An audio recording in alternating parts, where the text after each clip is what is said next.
Hello everyone, welcome to job कर। आज की वीडियो में साइंस के कुछ इम्पोर्टेंट क्वेश्चंस हैं। ये क्वेश्चंस आने वाले सभी एग्जाम्स के लिए मोस्ट इम्पोर्टेंट हैं। चलिए शुरू करते हैं आज का वीडियो।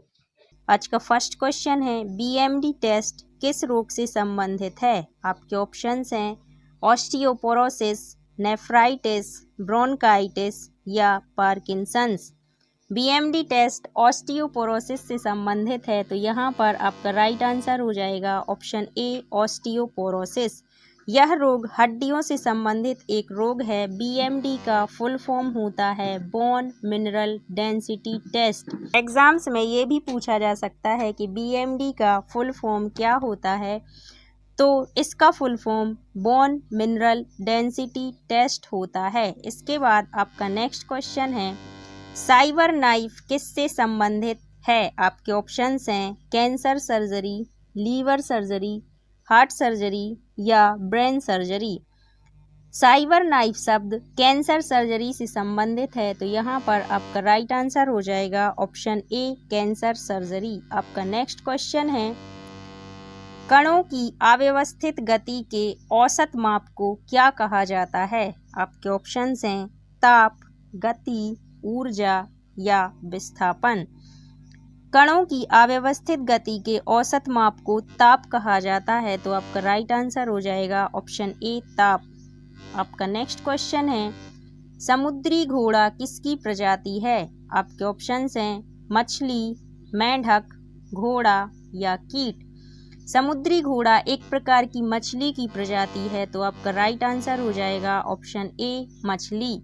समुद्री घोड़ा हिप्पोकैम्पस जीन की एक मछली है। इसका सिर घोड़े से मिलता जुलता है, इसलिए इसका नाम समुद्री घोड़ा है। इसके बाद आपका नेक्स्ट क्वेश्चन है, निम्न में से कौन सा जीव एक पौधे और जानवर की विशेषता रखता है? आपके ऑप्शंस हैं अमीबा, युगलीना, आर्थ्रोपोडा या मोलस्का। यहाँ पर युगलीना ऐसा जीव है जो पौधे और जानवर दोनों की विशेषताएं रखता है, और इसको पौधों और जानवर के बीच की संयोजक कड़ी भी कहा जाता है। तो यहाँ पर आपका राइट आंसर हो जाएगा ऑप्शन बी युगलीना। ये एक कोशिकीय जीव है। इसके अलावा अमीबा भी एक कोशिकीय जीव है, तो आप इसको याद रखेंगे। इसके बाद आपका नेक्स्ट क्वेश्चन है, मानव नेत्र में निम्नलिखित जीवित ऊतकों में से किस में रक्त वाहिकाएं नहीं पाई जाती हैं? आपके ऑप्शंस हैं आइरिस, प्यूपिल, कॉर्निया या रेटिना। मानव नेत्र का ऐसा भाग जिसमें किसी भी प्रकार की रक्त वाहिकाएं नहीं पाई जाती हैं कॉर्निया है, तो आपका राइट आंसर हो जाएगा ऑप्शन सी कॉर्निया। आपका नेक्स्ट क्वेश्चन है, पृथ्वी पर बनने वाला पहला जीवित जीव कौन है? आपके ऑप्शंस हैं वायरस, बैक्टीरिया, कवक या उपरोक्त सभी। तो यहाँ पर पृथ्वी पर बनने वाला पहला जीवित जीव बैक्टीरिया है, जिसको जीवाणु भी कहा जाता है। इसके बाद आपका नेक्स्ट क्वेश्चन है, सारगैसम किस प्रकार की शैवाल है? आपके ऑप्शंस हैं लाल शैवाल, हरी शैवाल, नील हरित शैवाल या भूरी शैवाल। सारगैसम एक शैवाल का नाम है जो कि एक प्रकार की भूरी शैवाल होती है, तो यहाँ पर आपका राइट आंसर हो जाएगा ऑप्शन डी भूरी शैवाल। आपका नेक्स्ट क्वेश्चन है, हरे रंग की शैवाल को क्या कहा जाता है? आपके ऑप्शंस हैं क्लोरोफाइसी, रोडोफाइसी, फियोफाइसी या उपरोक्त में से कोई नहीं। हरे रंग की शैवाल को क्लोरोफाइसी कहा जाता है, तो आपका राइट आंसर हो जाएगा ऑप्शन ए क्लोरोफाइसी। लाल रंग की शैवाल को रोडोफाइसी कहा जाता है और भूरे रंग की शैवाल को फियोफाइसी कहा जाता है। और ये मोस्ट इम्पोर्टेंट क्वेश्चंस हैं। इन तीनों क्वेश्चंस में से कोई भी क्वेश्चन पूछा जा सकता है, तो आप लोग याद रखेंगे हरे रंग की शैवाल को क्लोरोफाइसी कहते हैं, लाल रंग की शैवाल को रोडोफाइसी कहते हैं और भूरे रंग की शैवाल को फियोफाइसी कहा जाता है। आपका नेक्स्ट क्वेश्चन है, निम्नलिखित में से किस विटामिन को विटामिन एच कहा जाता है? आपके ऑप्शंस हैं vitamin B3, vitamin B6, vitamin B7 या विटामिन B12। यहाँ पर विटामिन B7 को विटामिन H भी कहा जाता है और विटामिन B7 का साइंटिफिक या रासायनिक नाम बायोटिन होता है। इसके बाद आपका नेक्स्ट क्वेश्चन है, मानव मस्तिष्क का कौन सा भाग हृदय धड़कन को नियंत्रित करता है? आपके ऑप्शंस हैं हाइपोथैलेमस, मेडुला ओब्लांगेटा, सेरेब्रम या थैलेमस। मानव मस्तिष्क का मेडुला ओब्लांगेटा ऐसा भाग है जो हृदय की धड़कन को नियंत्रित करने का काम करता है। तो आपका राइट आंसर हो जाएगा ऑप्शन बी, मेडुला ओब्लांगेटा। इसके अलावा हमारे शरीर की जितनी भी अनैच्छिक क्रियाएं होती हैं उनको नियंत्रित करने का काम भी मेडुला ओब्लांगेटा के द्वारा किया जाता है। अनैच्छिक क्रियाएं क्या है? जैसे हमारी हार्ट बीट्स चलना, हम जो सांस लेते हैं वो, आँखों का झपकना, इसके अलावा और भी बहुत सारी अनैच्छिक क्रियाएं होती हैं जो हम अपनी इच्छा के बिना करते हैं, उन्हें अनैच्छिक क्रियाएं कहते हैं। जैसे पूरे शरीर में ब्लड का पंप होना, ये सारी क्रियाएं अनैच्छिक क्रियाएं हैं। इन सब को नियंत्रित करने का कार्य मेडुला ओब्लांगेटा के द्वारा किया जाता है। इसके बाद आपका नेक्स्ट क्वेश्चन है, RBC को किस यंत्र से मापा जाता है? आपके ऑप्शंस हैं लैक्टोमीटर, हीमोसाइटोमीटर, इलेक्ट्रोकार्डियोमीटर या ल्यूकोमीटर। RBC को हीमोसाइटोमीटर नामक एक यंत्र से मापा जाता है। तो आपका राइट आंसर हो जाएगा ऑप्शन बी, हीमोसाइटोमीटर। आपका नेक्स्ट क्वेश्चन है, निम्न में से किस रोग को साइलेंट किलर कहा जाता है? आपके ऑप्शंस हैं heart attack, blood pressure, cancer या क्षय रोग। तो यहाँ पर आपका राइट आंसर हो जाएगा ब्लड प्रेशर को या रक्तदाब को साइलेंट किलर कहा जाता है। आपका नेक्स्ट क्वेश्चन है, नलिका विहीन ग्रंथियां निम्न में से क्या स्रावित करती हैं? आपके ऑप्शंस हैं एंजाइम, हार्मोन, वसा या एसिड। जितनी भी नलिका विहीन ग्रंथियां होती हैं वो हार्मोन्स को स्रावित करती हैं। तो आपका राइट आंसर हो जाएगा ऑप्शन बी, हार्मोन्स।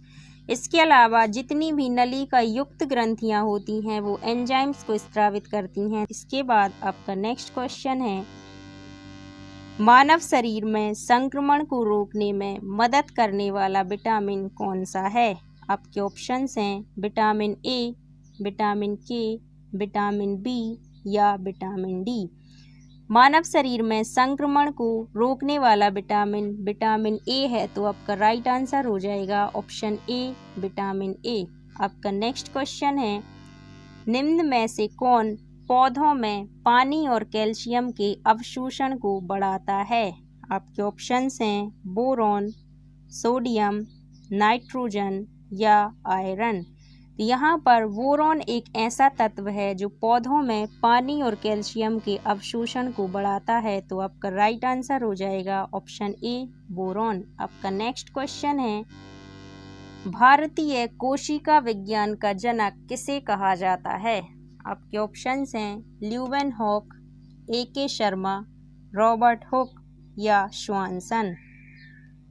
भारतीय कोशिका विज्ञान का जनक A.K. शर्मा को कहा जाता है। तो आपका राइट आंसर हो जाएगा option B, A.K. Sharma. Option A, Leeuwenhoek की बात करें तो इन्होंने जीवित कोशिका की खोज की थी और कई बार ये क्वेश्चन पूछा जाता है कि RBC की खोज या प्रोटोजोआ की खोज किसने की? इन कोशिकाओं की खोज ल्यूवेनहॉक के द्वारा की गई है।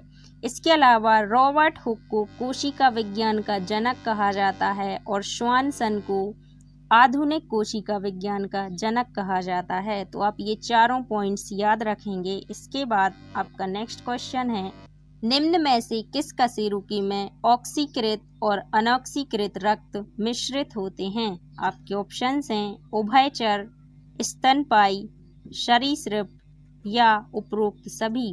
उभयचर में ऑक्सीकृत और अनऑक्सीकृत रक्त मिश्रित होते हैं। तो यहाँ पर आपका राइट आंसर हो जाएगा ऑप्शन ए, उभयचर।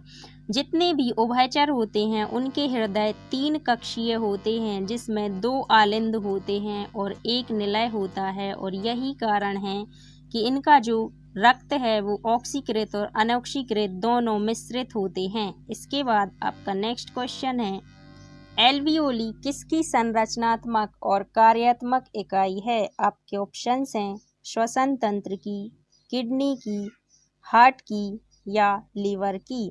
एल्वियोली श्वसन तंत्र की संरचनात्मक और कार्यात्मक इकाई है, तो आपका राइट आंसर हो जाएगा ऑप्शन ए श्वसन तंत्र की। इसके अलावा कई बार ये क्वेश्चन भी पूछा जाता है कि फेफड़ों की संरचनात्मक और कार्यात्मक इकाई कौन सी है, तो आप याद रखेंगे कि एल्वियोली को ही फेफड़ों की संरचनात्मक और कार्यात्मक इकाई कहा जाता है।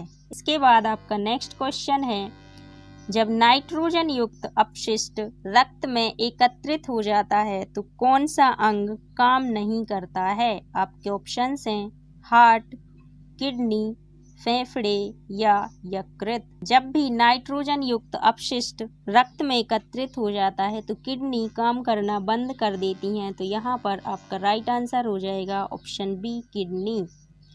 आपका नेक्स्ट क्वेश्चन है, मिटोसिस में कितनी संतति कोशिकाएं बनती हैं। आपके ऑप्शंस हैं 2, 4, 1 या 5। मिटोसिस में 2 संतति कोशिकाएं बनती हैं, तो यहाँ पर आपका राइट आंसर हो जाएगा ऑप्शन ए 2 कोशिकाएं। मिटोसिस प्रक्रिया कायिक कोशिकाओं में होती है। इसके अलावा बात करें कि मायोसिस प्रक्रिया में कितनी संतति कोशिकाएं बनती हैं, तो मायोसिस में 4 संतति कोशिकाएं बनती हैं और यह प्रक्रिया हमारी लैंगिक कोशिकाओं में या जनन कोशिकाओं में होती है। तो ये दोनों प्रक्रियाएं बहुत इंपॉर्टेंट हैं, आप इनको याद रखेंगे। मिटोसिस में 2 संतति कोशिकाएं बनती हैं और मायोसिस में 4 संतति कोशिकाएं बनती हैं। मिटोसिस प्रक्रिया हमारी कायिक कोशिकाओं में होती है और मायोसिस प्रक्रिया जनन कोशिकाओं में या लैंगिक कोशिकाओं में होती है। इसके बाद आपका नेक्स्ट क्वेश्चन है, जानवरों द्वारा ग्रीष्म निद्रा की घटना को निम्न में से क्या कहा जाता है। आपके ऑप्शंस हैं एस्टिवेशन, हाइबरनेशन, सिम्बायोसिस या उपरोक्त में से कोई नहीं। तो यहाँ पर आपका राइट आंसर हो जाएगा, जानवरों के द्वारा ग्रीष्म निद्रा की घटना को एस्टिवेशन कहा जाता है। इसके अलावा कई बार ये क्वेश्चन भी पूछा जाता है कि जानवरों के द्वारा शीत निद्रा की घटना को क्या कहा जाता है, तो शीत निद्रा की घटना को हाइबरनेशन कहा जाता है। इसके बाद आपका नेक्स्ट क्वेश्चन है, मस्तिष्क को ढकने वाली बाहरी झिल्ली निम्न में से कौन सी है। आपके ऑप्शंस हैं ड्यूरा मैटर, अरक्नॉइड, पाया मैटर या उपरोक्त में से कोई नहीं। तो यहाँ पर मस्तिष्क को ढकने वाली बाहरी झिल्ली ड्यूरा मैटर है, तो आपका राइट आंसर हो जाएगा ऑप्शन ए ड्यूरा मैटर। हमारा जो ब्रेन है वो 3 प्रकार की परत से ढका होता है। इसकी ऊपर की तरफ होती है पाया मैटर, इसके बीच में होती है अरक्नॉइड और सबसे ऊपर की तरफ होती है ड्यूरा मैटर। तो आप लोग याद रखेंगे, ये वाली जो परत है इसको कहते हैं पाया मैटर, बीच वाली परत को अरक्नॉइड और सबसे ऊपर वाली या सबसे बाहर वाली परत को ड्यूरा मैटर कहते हैं।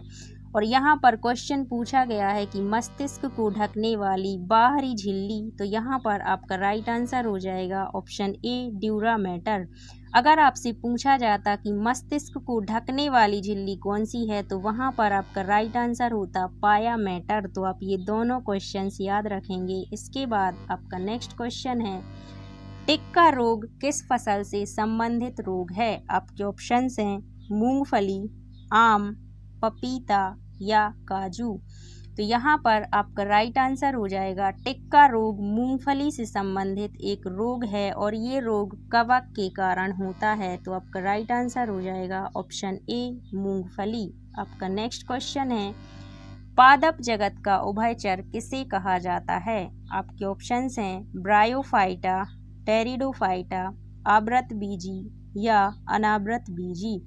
ब्रायोफाइटा को पादप जगत का उभयचर कहा जाता है, तो आपका राइट आंसर हो जाएगा ऑप्शन ए ब्रायोफाइटा।